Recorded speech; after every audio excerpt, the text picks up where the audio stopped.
nous sommes dans un monde qui a besoin de compréhension.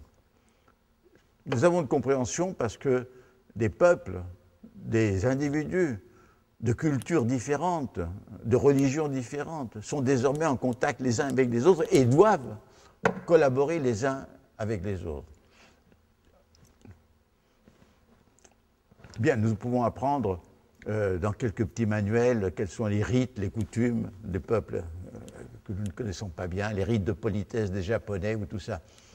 Mais nous n'apprenons pas à comprendre de l'intérieur les autres conceptions et les autres croyances.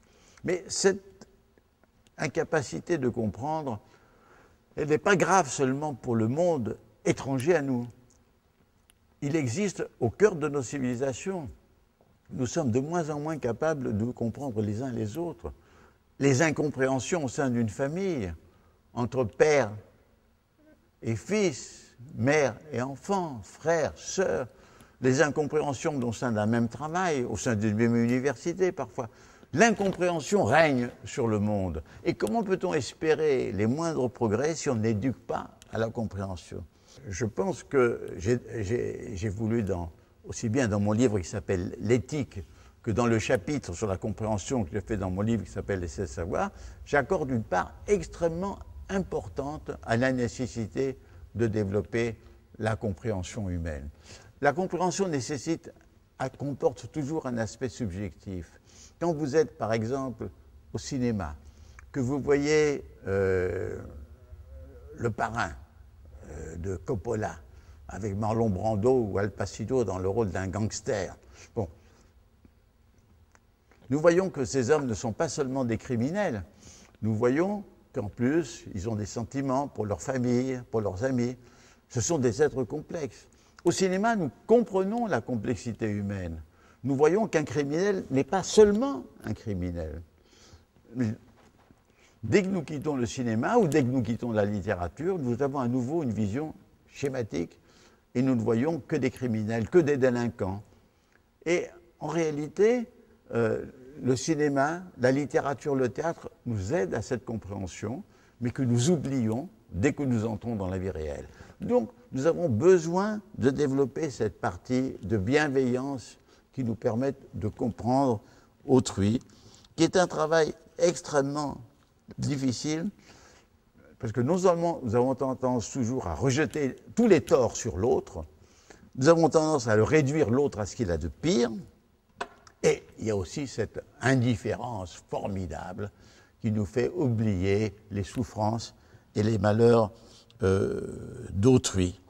Alors, donc, il est évident que la nécessité de comprendre comporte la nécessité de se comprendre, de savoir les mécanismes de mensonge à soi-même, les mécanismes d'égocentrisme qui nous renferment sur nous-mêmes. Il y a tout un travail absolument fondamental, et c'est ce travail qui manque. Un autre point fondamental qui est complètement ignoré dans l'enseignement, c'est le problème de l'incertitude. L'incertitude, c'est à la fois le problème personnel et global. Personnel, parce que on est, la seule certitude, c'est qu'on est mortel, mais on est tout à fait incertain sur le jour de sa mort, et en plus, on est incertain sur sa vie. On ne sait pas les maladies que l'on va avoir ou ne pas avoir. Si on décide de s'unir avec quelqu'un, on ne sait pas si on a fait le bon choix ou si on s'est trompé. Si on a pris un métier, on ne sait pas si c'est le métier qui vous convient. Autrement dit, tout destin personnel est marqué par l'incertitude. Or, on a cru pendant longtemps que le destin de l'espèce humaine, de l'histoire humaine, avait une certitude, c'est-à-dire le progrès. On croyait que le progrès, c'était la loi même de l'histoire et que le mieux allait arriver. Aujourd'hui, nous sommes arrivés au point où l'on comprend que c'était une illusion. Cette pseudo-certitude était une illusion. Nous ne savons absolument pas de quoi demain sera fait. Nous ne savons pas si la planète va basculer dans d'atroces souffrances ou si on va trouver les moyens de la sauver de tous les périls qui la menacent. Nous sommes dans le vaisseau spatial Terre est emporté à toute vitesse et par des moteurs qui ne sont pas contrôlés. La science, la technique, l'économie, le profil. Donc, vous voyez à quel point l'enseignement de l'incertitude est très important, d'autant plus qu'il y a une chose qu'avait dite il y a 5 siècles avant notre ère par le poète dramatique grec qui s'appelait Euripide.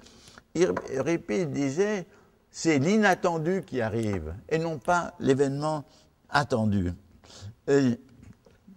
Disons, l'humanité, nous savons maintenant, est lancée dans une aventure inconnue. Et là encore, ceci nous renvoie à l'époque planétaire. Et je dis planétaire aussi dans un deuxième sens, c'est-à-dire que nous savons que nous sommes une petite planète dans un petit système solaire. Et que ce système solaire qui fait partie d'une galaxie qui est la Voie lactée, il est emporté dans une sorte de dispersion fabuleuse, lui-même à la suite d'une histoire incroyable qui commence avec une explosion originaire il y a 15 milliards d'années. Donc, nous devons entièrement changer notre vision de l'univers. Et maintenant, j'en viens alors, ce sont des ingrédients nécessaires à la connaissance de l'ère planétaire. L'ère planétaire, donc, elle a commencé au XVIe siècle, elle s'est développée avec la conquête, avec l'esclavage, avec la destruction, des destructions formidables de valeurs humaines et de vie humaine. Elle s'est poursuivie avec la colonisation, c'est une sombre histoire.